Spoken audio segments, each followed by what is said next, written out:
àfáàní àyẹ̀yẹ òbí ẹni lódì ní abápàjẹ́ níyà rẹ̀ ládùúgbò yín ìwọ náà bọ́ta máa fi proud pé ẹni ọba kọlù mí màmá mi ọba yín jà. Fadilati Sheikh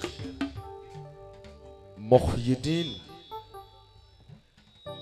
Baba wa Ajani Bello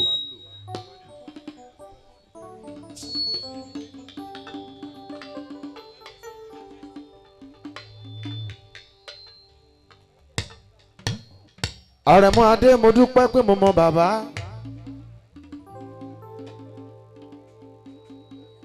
wọn ti bí wa sínú ayé tí bàbá ti ń ṣe wá sí àwa tún bẹ lórí pátá là ń gbọ́rọ̀ lọ́wọ́n ọba látẹnu wọn. Fadilati Sheikh Muyideen Oniwasi Agbaye bàbá ọlọ́run tó gbà fún yín kó dákun má kọ̀ fún yín ìsìjábà níyì fàáfàá bí yín ọlọ́run tó gbà fún yín dákun má kọ̀ fún yín ìsìjábà níyì fàáfàá bí yín. Bàbá gbogbo ń tẹ bá ti wí lọ́lọ́run á máa gbọ́ èyí tẹ bá pa tì lọ́lọ́run á pa tì ohun tẹ bá ti fẹ́ lọ́lọ́run á máa fẹ́ èyí tẹ bá ti kọ̀ lọ́lọ́run á máa kọ̀ ọlọ́run tó gbà fún yín o kó dákun má kọ̀ fún yín ìsìjábà níyì fàáfàá bí yín ọlọ́run tó gbà fún yín dákun má kọ̀ fún yín ìsìjábà níyì fàáfàá bí yín. Ali ulama warasatuli anbiya iye ẹni àpọ́nlé sáláwọn àlùfáà wa ibikíbi tá a bá ti rí wọn ká tètè kí wọn ká bẹ̀rẹ̀ mọ́lẹ̀ ká sọ pé ànàkúnmọ́lá torí páwọn làárọ̀ léyàwó ànábì tó ti lọ àṣẹ ọlọ́run ń bẹ lára àfáà tó dúró ṣinṣin tó sì tún jó lódò. Bàbá bẹ́nìyàn bá dára púpọ̀ ayé ariwi. Fadilati Sheikh Muyideen Ajani Bello àní bẹ́nìyàn bá dára púpọ̀ ayé ariwi. Àgàgà tó bá tún bú rẹwà ìyẹn gan lógún. Ẹni tó ń ṣe dáadáa títẹ̀wé tàgbà máa ń pọ́nlé báwọn kan bá ti ń ṣe ezobe máa jẹun lọ àwọn kan á tún máa pé bọ̀ lọ kí ló ń bá ká. Bàbá wa Muyideen má mi kàn máa ṣeré lọ àwọn tó ń bú wa lẹ́yìn yóò padà wá túbá wọ́n tiẹ̀ ti ń túbá wọ́n ti ń túbá lọ́wọ́lọ́wọ́ báyìí wọ́n ń túbá fúnra wọn ìjọba tún mú wọn wọ́n tún ń túbá gbogbo ọ̀nà ń gbà tán fi ń túbá torí ẹni tó bá dúró tọ́ ọlọ́run ọba ẹni bá gbógun ti ọlọ́run ọba ló gbógun ti ọlọ́run á wá gbógun dìde sóńtọ̀hún Fadilati Sheikh Muyideen Bello bàbá wa Ajani àní bẹ́nìyàn bá dára púpọ̀ ayé àrí àgàgà tó bá tún bú rẹwà ìyẹn gan lógún ẹni tó ń ṣe dáadáa ewé tàgbà máa ń pọ́nlé báwọn kan bá ti ń ṣe ezobe máa jẹun lọ àwọn kan á tún máa pé bọ̀lọ̀ kí ló bá ká. Bàbá wa Bello má mi kàn bá ṣeré lọ àwọn tó ń bú wa lẹ́yìn yóò padà wá túbá ẹnu ti gbìn wọ́n fi pé tó ń fọ́n bù wọ́n dẹ̀ sì máa ń fẹnu náà ń gbolẹ̀ wá wá jẹ́ntì wọ́n sì máa wá bá wa nínú ìlú Ìbàdàn fún rescue. Ẹnu bàbá ni mo ti gbúrò ọpẹ́ la máa fi ṣíde lónìí. Bàbá lẹ́ni tó bá ń dúpẹ́ fọlọ́run ọba àtúnpọ̀ tó re ni ó kájọ dúpẹ́ igbe. Alhamdulilayi amudalilayi alhamdulilayi sokoralilayi layin sakaritu lasidanukun wòlayin kafaritu iná sábìlà ṣẹ̀dí. Bàbá ní kí n bá kakatin dúpẹ́ kakatin ọpẹ́ èmi dúpẹ́ fọlọ́run ṣẹ́yìn dúpẹ́ ọba tó fún wa lọ́jọ́ òní rí àbí bí ò bá fún wa rí kí là ó dà náà àbí ta ló fẹ́ pọ̀ lọ́hùn lẹ́jọ́.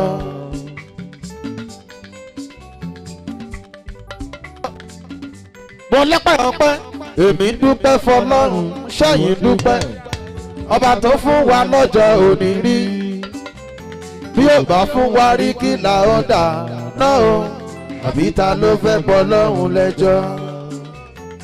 bàbá wọn Oniwasi Agbaye mo ti rọ́wọ́ yíyan ṣe owó àlùbáríkà ni o bàbá ti fi ránṣẹ́ bọ́n ṣe máa ń ṣe fún wa nìyẹn níbikíbi láyé káàyè o bàbá mo dúpẹ́ dúpẹ́.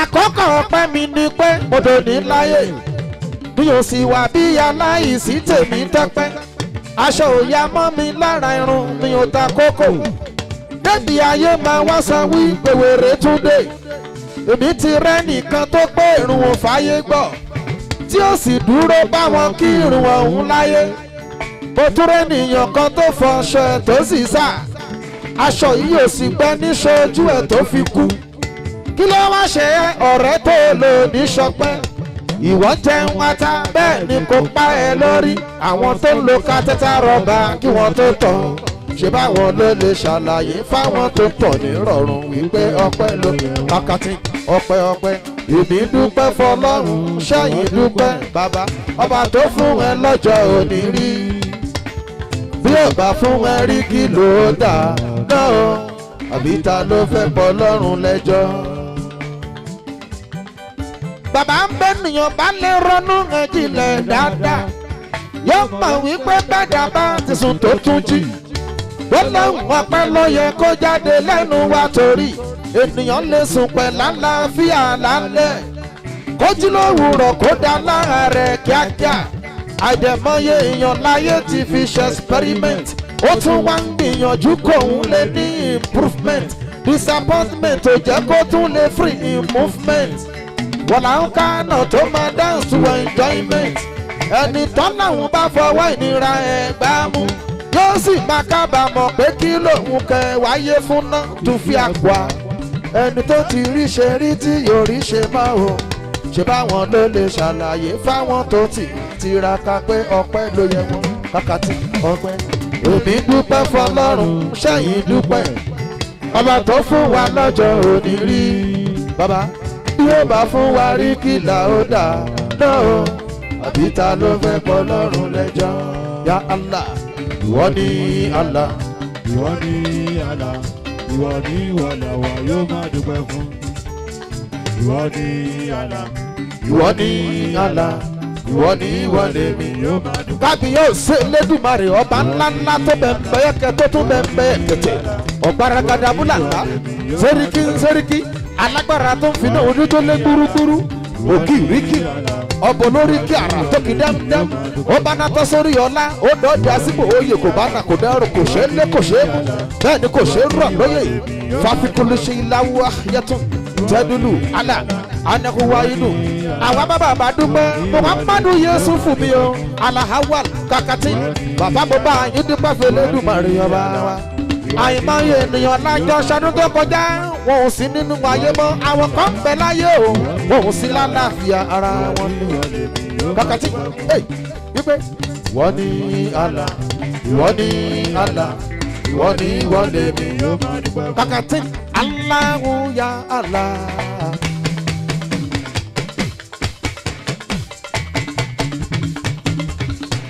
Mọ̀lìkì ya mi dí yàrá bí mo bẹ̀bẹ̀ o ọlọ́run máa jí ẹ̀rọ ogun wọn kó bá Yéṣùfù Allahu ya Allah mọ̀lìkì ya mi dí yàrá bí mo bẹ̀bẹ̀ o alahawalu máa jẹ́ ẹ̀rọ ogun wọn kó bá Yéṣùfù ìbànújẹ́ ọ̀dà awal ọlọ́run máa fi kàn ẹ́ o bàbá ẹni tí ó kàn ẹ́ o awal kọ́lọ́run máa fi kàn wọ́n àti gbogbo apáta. Allahu ya Allah mọ̀lìkì ya mi dí yàrá bí mo bẹ̀bẹ̀ o máa jẹ́ orogún àkóbá. Yéṣùfù Awalu la tó gbójúlé ẹni rere ní í ṣe. Muhammadu Yéṣùfù la tó gbójúlé ẹni rere ní í ṣe.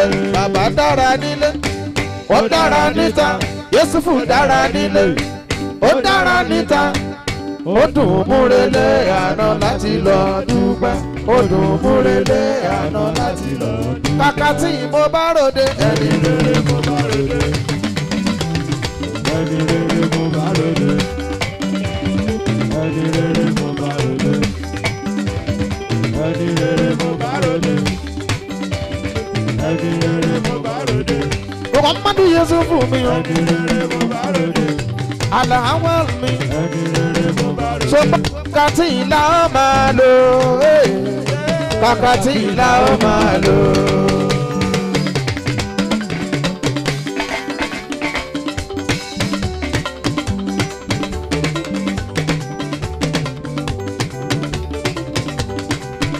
wọ́n ní kàkà tí ìlà ó máa lò kàkà tí ìlà ó máa lò. ó dára lára ó dára lára ó dára púpọ̀ fún kòbókáyí fún kúrọ̀kúrọ̀ ìfọ̀ èèlà tọmọnà ìṣáká kàkà tí ìlà ó máa lò kàkà tí ìlà ó máa lò. mo ní kàkà tí ìlà ó máa lò kàkà tí ìlà ó máa lò. bọ́lá dára lára ó dára púpọ̀ ó dára lára ó dára púpọ̀ tọmọnà èèlà àti fún ìṣáká kàkà tí ìlà ó máa lò lámọdé lágbà kàkà tí ìlà ó máa lò. wúdírà tùmí àṣà níyàdé àrẹ̀múgadé mo kí gbogbo sọ̀rọ̀sọ̀rọ̀ pátápátá tó ń bẹ níbí ẹ mọ̀mọ́ kú àgbọ̀ dìde bàbá wa Muhammadu Yusufu mi awalu kankatin wúdírà tùmí àṣà níyàdé gbogbo ṣẹ́ ló gbọ́pọlọ gbogbo ògùn ló gbọ́pọlọ ṣùgbọ́n ṣe rí tẹ́yìn sọ̀rọ̀sọ̀rọ̀ yìí má kẹjẹ gbẹ̀. gbogbo ṣẹ́ ló gbọ́pọlọ gbogbo ògùn ló gbọ́pọlọ ṣùgbọ́n ṣe rí táwọn sọ̀rọ̀sọ̀rọ̀ yìí tún kẹjẹ gbẹ̀. ọlọ́run má jẹ́ sọ̀rọ̀ tó máa tọ̀ràn tó máa dẹjọ́ ńlá. sọ̀rọ̀sọ̀rọ̀ ọ̀rọ̀ ni máa sọ de yọ̀ ńlá ṣe rere. ọ̀rọ̀ ni máa sọ de yọ̀ ńlá ṣe rere. ọ̀rọ̀ ni máa sọ de yọ̀ ńlá ṣe rere. ẹnu dùn jù yọ. ọ̀rọ̀ ni máa sọ de yọ̀ ńlá ṣe rere. bàbá mi ẹnu dùn jù yọ. ọ̀rọ̀ ni máa sọ de yọ̀ ńlá ṣe rere. Alhaji Akim ẹnu dùn jù yọ. ọ̀rọ̀ ni máa sọ de yọ̀ ńlá ṣe rere. àti bàbá mi kan sọ ní gbádùn. ọ̀rọ̀ ni máa sọ de yọ̀ ńlá ṣe rere. àti bàbá mi kan sọ ní gbádùn. ọ̀rọ̀ ni máa sọ de yọ̀ ńlá ṣe rere. gbogbo wa ò ní sọ̀rọ̀ sọ. ọ̀rọ̀ ni máa sọ de yọ̀ ńlá ṣe rere. ẹ̀yin ti sọ̀rọ̀ ẹ ti kọ́lé. ọ̀rọ̀ ni máa sọ de yọ̀ ńlá ẹ ti sọ̀rọ̀ ẹ ti ra mọ́tò. ọ̀rọ̀ ni máa sọ de yọ̀ ńlá ẹ ti sọ̀rọ̀ ẹ ti lọ mọ́kà. ọ̀rọ̀ ni máa sọ de yọ̀ ńlá ẹ ti sọ̀rọ̀ ẹ ti ra Amẹ́ríkà. ọ̀rọ̀ ni máa sọ de yọ̀ ńlá iṣẹ́ yín ti lálùbáríkà. ọ̀rọ̀ ni máa sọ de kò yọ̀ ní ńlá bàjẹ́ lálára làwọn mi o. ọ̀rọ̀ ni máa sọ de kò ní dàrú lálára làwọn mi o. ọ̀rọ̀ ni máa sọ de ẹ bá mi tọ́jú bàbá gbóyin. ọ̀rọ̀ ni máa sọ de Alhaji Basiru ní Adisa. Alhaji Basiru ní Adisa. ọ̀rọ̀ ni máa sọ de ẹ tọ́jú Ambrosomide. ọ̀rọ̀ ni máa sọ de gbogbo iṣẹ́ ló gbọ́pọlọ gbogbo òwò ló gbọ́pọlọ ṣùgbọ́n ṣe rí tẹ́yìn sọ̀rọ̀sọ̀rọ̀ yìí má kẹjẹ gbẹ̀. gbogbo iṣẹ́ ló gbọ́pọlọ gbogbo òwò ló gbọ́pọlọ ṣùgbọ́n ṣe rí tẹ́yìn sọ̀rọ̀sọ̀rọ̀ yìí tún kẹjẹ gbẹ̀. àfáàní àyẹ̀yẹ òbí ẹni lódì mi abápàjẹ́ nìyá rẹ̀ ládùúgbò yín ìwọ náà bọ́ta máa fi proud pé ẹni ọba kọlù mí màmá mi ọba yín jà.